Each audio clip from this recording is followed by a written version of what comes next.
Hello, hello, hello, Andrew here. And today I was poking around the Starlink website and I thought to myself, you know what? Why don't we go ahead and make a video so those of you that don't have Starlink yet can actually take a look behind the scenes and see what's available? I thought it was pretty interesting because I hadn't poked around there for a while. And I think we got a big question answered just recently on this website. So, yes, for those of you that are wondering, it's now the middle of December. It's almost Christmas time. And yes, my Starlink is working perfectly. Not only has it been working amazing, and it's been better than ever, haven't had a drop since October. Um, to be real, I've been thinking about like whether or not I'd even need to move the satellite because I'm not getting any drops anymore. And you can see with the speed test that I'm showing you in the background that, I'm starting to pull 14 megabytes upload speed, which is faster than I was doing before. And I'm consistently getting 200 megabytes download speed with pings in between 30 milliseconds and 40 milliseconds. That's huge. I mean, like, these tests were done one right after the other, after the other, after the other. And the idea that I'm pulling these kind of numbers just straight without interruption over a 15-minute period, when Starlink used to tell me that I was going to get an interruption every so many minutes, I think that's pretty interesting. As far as the website itself goes, if we take a look at the website, this is what you'll see if you actually try to order Starlink. On the far right hand side, you can actually log in if you have an account, and you can see it says my name here, so therefore it knows I already have an account. Now, one of the big things that's been news for Starlink is they've actually changed the dish. The dish is now a square Dishy McFlatface compared to the round Dishy McFlatface. Remember, I have the original, and I thought to myself, you know what, let's go ahead and check and see what it lets us know about on the website. When you come into your account, you have a couple different spaces. You can see here one of the big news stories that I think is huge is it says that you can actually change your location details here. The way I read this is before we were asking questions, what happens if we moved, right? Like we got Starlink and we moved from this house and we went to another house. How would that impact our plan? And to me, this means that I can move it to wherever I want to, because if I go to change location details, it actually tells me to take the map and change the street address to wherever I want, right? I think that's pretty interesting. And you can even get a satellite view here, so if I move, I should be able to go ahead and move this however I see fit. I can put the new location. It just wants to know where I'm going to be at. So I'm not going to go ahead and do that, so I'm going to back out of that real quick. But that to me is a very big deal, because before people were talking about, well, what happens if I change locations and I move into a new house? Is it okay that I have Starlink? Will it transfer to my new location? And this tells me yes. So the other thing that I'll go ahead and say is, now that we're here, is if you go back and you check, you can see what my original order date was. I got it around Thanksgiving. But you can also come over here to this new little section called Shop, which I thought was interesting because this used to not be here. And what they've actually done is something that my friend told me I should have gotten into the business of a long time ago, and that is they give you a bunch of different options for mounts. Specifically, how to mount through brick, how to mount through concrete, how to mount on the top of your roof, and how to mount on the top of a flagpole. And you can go ahead and buy your own ground pole mount here. You can go ahead and do your own flashing kit. And just because I was interested, you could go ahead and check the product details, and they actually show you what the installation guide looks like if you're going to go ahead and install a flashing kit on your roof. So, I mean, it comes in a lot of different languages too. But it does give you everything of what your instructions are, much more instructions that came with the original package. It tells you what tools you need, and it actually gives you instructions to go ahead and put it on. One of the things that I noticed, though, is when I first looked at this, I thought, you know what? Well, this is all just the round satellite. I wonder if the square satellite has any differences. And I noticed up here in the top corner, they actually have a Starlink accessories. And if it says not your Starlink, click here.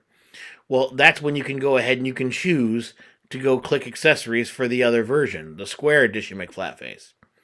So now I can come over here and I see some similar kits, But the way the square one works, apparently, they have different mounting systems because you'll notice the base here looks different than the base on my circular one. So I think that's interesting. And because of it's being flat now, I'm kind of wondering if they're more worried about um, latitude up and down with the way that the satellites are traversing rather than longitude. I think I'm getting that correct, right? Where they're not so worried about east to west coverage anymore. They're more worried about north to south coverage, which would make sense if that's the case. And I may have that backwards, so correct me in the comments if I was wrong. But that would make sense, though, if they were less concerned about the outer periphery of the circle. Because remember, where my periphery edge was of the tree, I'm no longer getting drops in my current location. So if I had a square satellite there, I wouldn't actually, it wouldn't be an impact at all. Like the square satellite, the rectangular one here, would not be impacted in any way, shape, or form to that. So if they're not using that whole cone anymore, that whole circle, then and they're more worried about the north and south post. I think that's a good sign when it comes to getting improved service. One of the other things I wanted to go ahead and say here is if you get a new system, you're going to be able to get replacement cables. This is not something that's available on my original Starlink system that I have. I can't take Dishy McFlatface and actually like change the cable. And you may remember from the unboxing video that the cable is routed straight on into the dish, so there is no option. I think this is actually pretty interesting. The fact that they have an extender, so you can go ahead and extend it, and you can go ahead and replace it with 75 to 150 foot. Now, again, mine's 100 foot, which was plenty for what I needed. I didn't need any more. But everything else seems to be the same in the product box. And again, I have to say, for my scenario, I haven't reset my internal network here since October. So, it's been working out pretty well.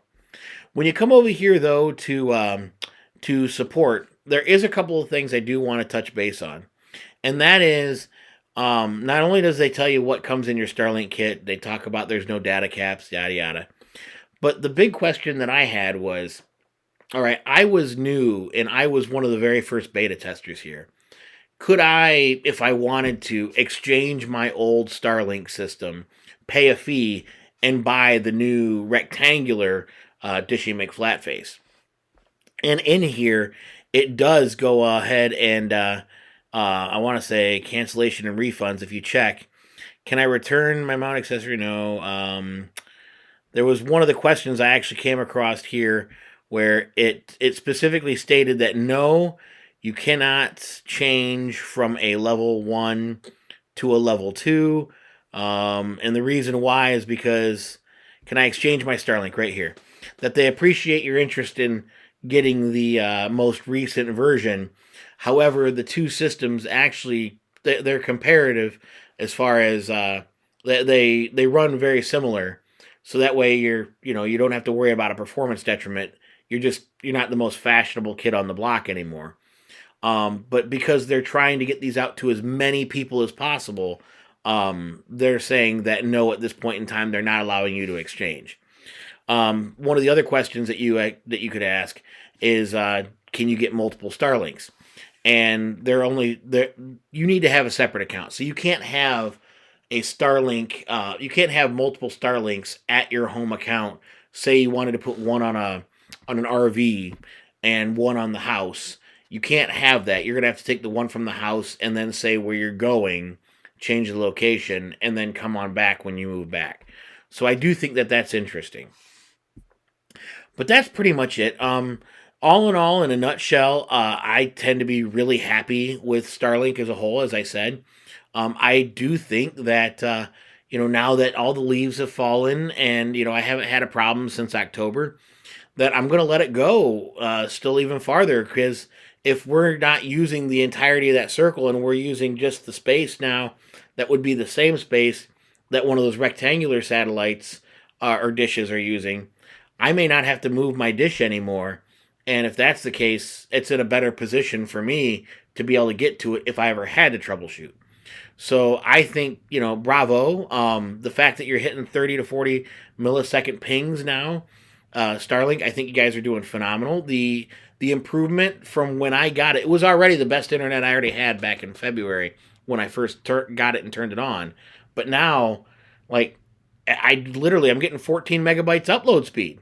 I mean, my bills are less because I use streaming services now for my cable. I don't need to worry about a home phone line, and I don't have to deal with everybody else.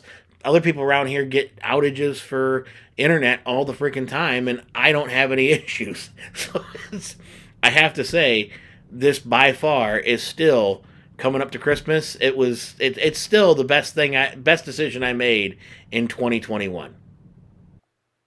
Well, that about wraps up today's episode. What I want to know, though, is how you feel about the behind the scenes look of Starlink's website, like I just provided. Tell me about it down in the comments below. And thanks again for joining me today.